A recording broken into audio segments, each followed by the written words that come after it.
Lionel মেসির কান্নার video এবং ছবি মুহূর্তের মধ্যেই ছড়িয়ে পড়ে সামাজিক যোগাযোগ মাধ্যমে।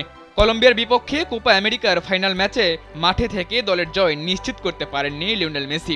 প্রতিপক্ষের ফুটবলারের ট্যাকেলে ডান পা মচকে যায় তার, ফলে কাঁদতে কাঁদতে মাঠ ছাড়েন তিনি। এরপরই উঠেছে প্রশ্ন, এভাবে কি কখনো কেঁদেছেন আর্জেন্টাইন কিংবদন্তি? আর কাঁদলেও তা সর্বশেষ কবে কেঁদেছিলেন? মেসি সবশেষ কবে কেঁদেছেন সেই প্রশ্নের বাইরে নতুন করে গুঞ্জন উঠেছে, হয়তো জাতীয় দলের জার্সিতে এটিই মেসির শেষ আন্তর্জাতিক ফাইনাল। সে কথা ভেবেই হয়তো এভাবে শিশুর মতো কান্না করেন তিনি। মুহূর্তের মধ্যেই যা ছড়িয়ে পড়ে সোশ্যাল মিডিয়ায়। নগদের কাছে সব গ্রাহকই প্রিয়, তাই তো সারা দেশে ক্যাশ আউট চার্জ সবচেয়ে কম।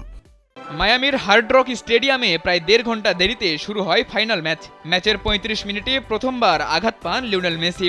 কলম্বিয়ার ডিফেন্ডার সান্তিয়াগো আরিয়াসের ধাক্কায় মাটিতে পড়ে ডান পায়ের গোড়ালিতে আঘাত পান আর্জেন্টাইন অধিনায়ক। আর্জেন্টাইন জাতীয় দলের চিকিৎসকরা প্রায় ২ মিনিট ধরে চিকিৎসা করেন তার। তবে পুনরায় মাঠে ফিরলেও দৌড়াতে বেশ কষ্ট পেতে দেখা যায় আর্জেন্টাইন খুদে জাদুকরকে।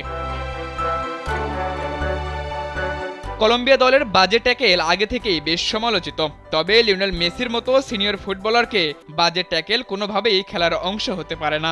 ম্যাচের দ্বিতীয়ার্ধে ৬৪ মিনিটে আবারও আঘাতপ্রাপ্ত গোড়ালি ধরে মাটিতে পড়ে যান লিওনেল মেসি। ডান পায়ের বুট খুলে হাতে নিয়ে কাঁদতে কাঁদতে মাঠের বাইরে চলে যান তিনি। বেঞ্চে বসেই কান্নায় ভেঙে পড়েন লিওনেল মেসি। এদিন সতীর্থদের সান্ত্বনাও আসেনি কোনো কাজে।